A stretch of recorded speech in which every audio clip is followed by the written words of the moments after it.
ಸಪ್ರೇಟಾಗಿ ಬೇಯಿಸ್ಕೊಳ್ಳದೆ ಒಗ್ಗರಣೆ ಹಾಕ್ಕೊಳ್ಳದೆ ಒಂದು ತುಂಬಾ ಸುಲಭವಾಗಿ ಮಾಡಬಹುದಾದಂತಹ ತುಂಬಾ ಆರೋಗ್ಯಕರವಾದಂಥ ತುಂಬಾ ರುಚಿಯಾಗಿರುವಂತಹ ಸೊಪ್ಪು ಸಾರನ್ನು ಹೇಗೆ ಮಾಡೋದು ಅನ್ನೋದನ್ನು ಇವತ್ತಿನ ವಿಡಿಯೋದಲ್ಲಿ ಹೇಳ್ಕೊಡ್ತಾ ಇದ್ದೀನಿ. ತುಂಬಾ ಡಿಫ್ರೆಂಟ್ ಆಗಿರುವಂಥ ರೆಸಿಪಿ ಇದು. ಖಂಡಿತವಾಗ್ಲೂ ಒಂದ್ಸರಿ ನೋಡಿ ಟ್ರೈ ಮಾಡಿ ನನಗೆ ನಿಮ್ಮ ಫೀಡ್ಬ್ಯಾಕ್ನ ತಿಳಿಸಿ. ಸರಿ, ಹಾಗಾದರೆ ಈ ವಿಶೇಷವಾಗಿರುವಂಥ ರೆಸಿಪಿನ ಹೇಗೆ ಮಾಡೋದು ಅನ್ನೋದನ್ನು ನೋಡ್ಕೊಂಬರೋಣ. ನೋಡಿ, ಈ ಸೊಪ್ಪು ಸಾರನ್ನು ಮಾಡಲಿಕ್ಕೆ ನಾನು ಒಂದು ಸ್ವಲ್ಪ ದಂಟು ಸೊಪ್ಪನ್ನು ತಗೊಂಡಿದ್ದೇನೆ. ಒಂದು ಅರ್ಧ ಕಟ್ಟಷ್ಟು ದಂಟು ಸೊಪ್ಪಿದೆ ಇದರಲ್ಲಿ. ಹಾಗೆಯೇ ಒಂದು ಸ್ವಲ್ಪ ನಾನು ಈ ಪಾಲಕ್ ಸೊಪ್ಪನ್ನು ತಗೊಂಡಿದ್ದೇನೆ. ಅಂದರೆ ಒಂದು ಅರ್ಧ ಕಟ್ಟಷ್ಟು ಪಾಲಕ್ ಸೊಪ್ಪಿದೆ ಇದರಲ್ಲಿ.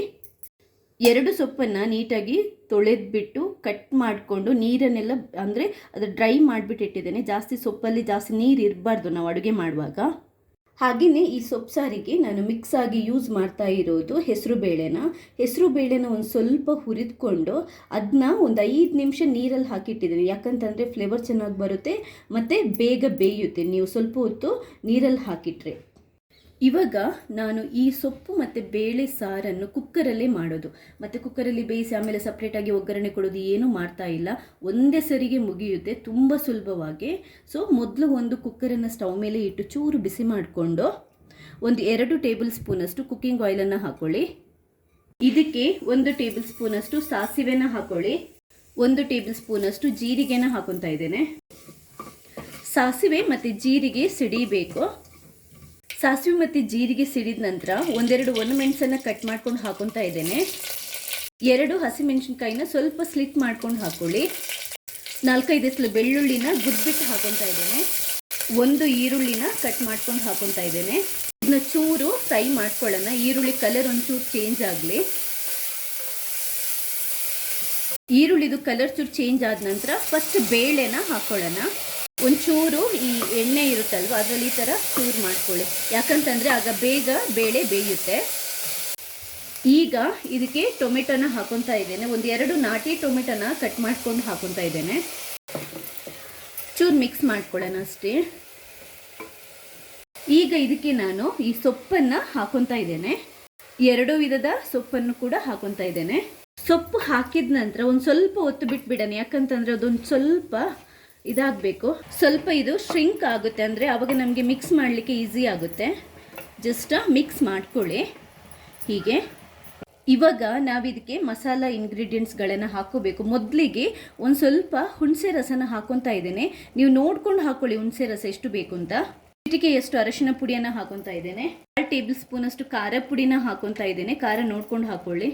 1 ಟೇಬಲ್ ಸ್ಪೂನಷ್ಟು ಸಾಂಬಾರ್ ಪುಡಿನ ಹಾಕೊತಾ ಇದ್ದೇನೆ.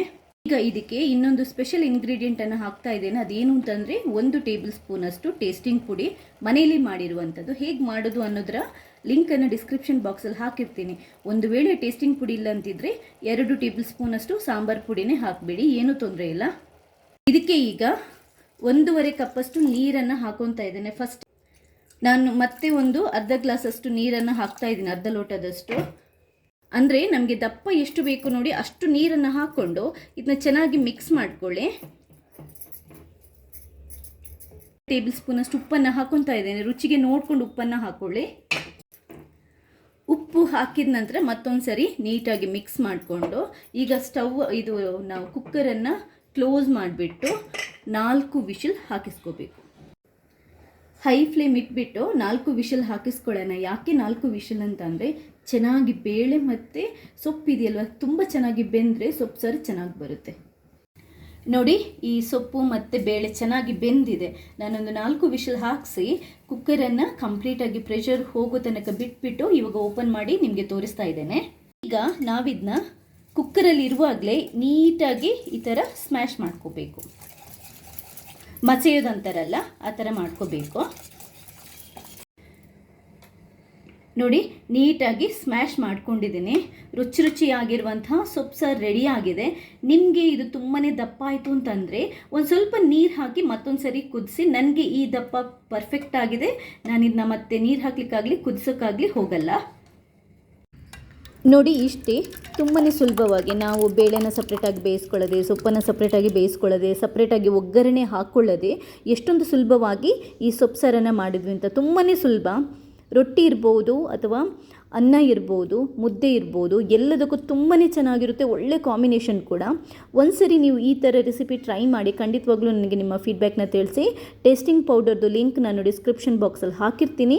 ಆ ಪುಡಿ ಇಲ್ಲದಿದ್ದರೆ ಮತ್ತೆ ಹೇಳ್ತಾ ಇದ್ದೇನೆ, ನೀವು ಎರಡು ಸ್ಪೂನಷ್ಟು ಸಾಂಬಾರು ಪುಡಿನೇ ಹಾಕಿ ಈ ಸಾರನ್ನು ಅಂದರೆ ಸೊಪ್ಪಿನ ಸಾರನ್ನು ತುಂಬಾ ಈಸಿಯಾಗಿ ಮಾಡ್ಕೋಬೋದು. ರೆಸಿಪಿ ಇಷ್ಟ ಆದರೆ ಲೈಕ್ ಮಾಡಿ, ಹಾಗೆಯೇ ಬೇರೆಯವರಿಗೆ ಶೇರ್ ಮಾಡಿ. ಥ್ಯಾಂಕ್ಸ್ ಎಲ್ರಿಗೂ.